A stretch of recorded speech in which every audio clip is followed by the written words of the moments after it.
రవి, ఎవర్రా నువ్వు? ఏ ఊరు నీది? ఎక్కడి నుంచి వచ్చావురా? ఎవరిని మోసం చేయాలని ఈ డ్రామాలంతా చేస్తున్నావు?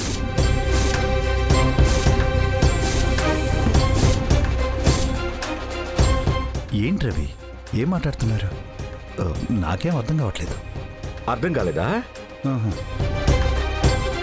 మీ నాన్న పేరేంట్రా?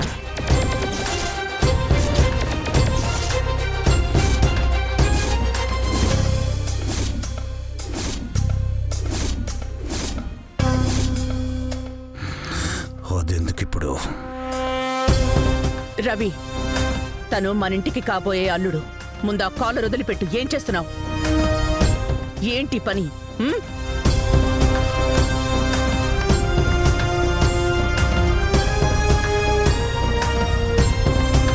జాను, నువ్వే అడుగు. ఇన్ని రోజులు వీడు మన కంపెనీలో వర్క్ చేస్తూ మన నమ్మకం సంపాదించుకొని ఇదిగో నా చెల్లిని లవ్ చేసి మోసం చేసి నిశ్చితార్థం వరకు వీడొచ్చేశాడు జాను. ఎప్పుడైనా ఒక్కసారైనా వీడు వీళ్ళ అమ్మ పేరు గాని వీళ్ళ నాన్న పేరు గాని చెప్పాడా?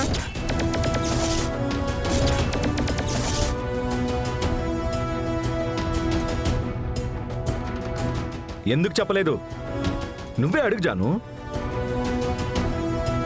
వీళ్ళు వీళ్ళ నాన్న నుంచి దూరంగా వచ్చేశారు. కానీ తండ్రి పేరు చెప్పకుండా పెళ్లి ఎలా జరుగుతుంది? ఇప్పుడు లగ్నపత్రిక రాసుకుంటారు కదా, దానికి నాన్న పేరు కావాలి కదా.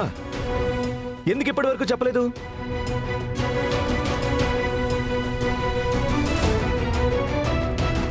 మేడం, మీరు చెప్పండి మేడం. ఎందుకు చెప్పట్లేదు? చెప్పలేరు కదా?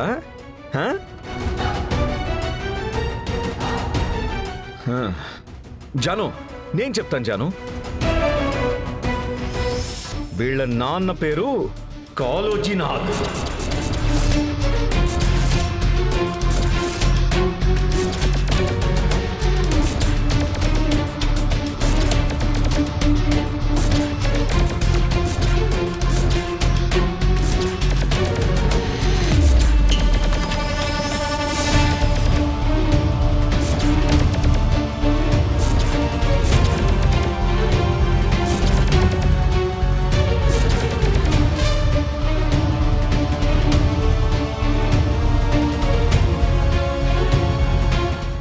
కాళోజీనా?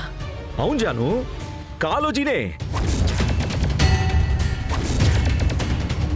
మన కుటుంబం నాశనం అవ్వాలి, నువ్వు నాశనం అవ్వాలని 25 ఏళ్లుగా గుండెల్లో విషం పెట్టుకుని తిరుగుతున్నాడే, అదే కాళోజీనాథ్.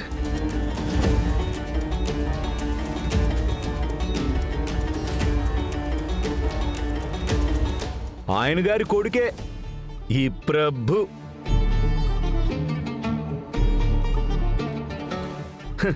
అది తెలిస్తే ఈ కుటుంబంలోకి రాలేడని ఇన్ని రోజులు ఈ నిజాన్ని దాచిపెట్టుంటాడు.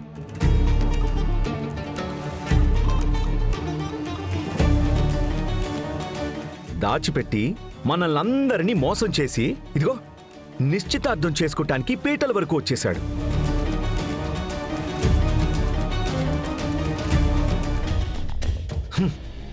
బంగారి ముందే చెప్పింది, తన మీద అనుమానంగా ఉంది, తను ఏదో దాస్తున్నాడు అని.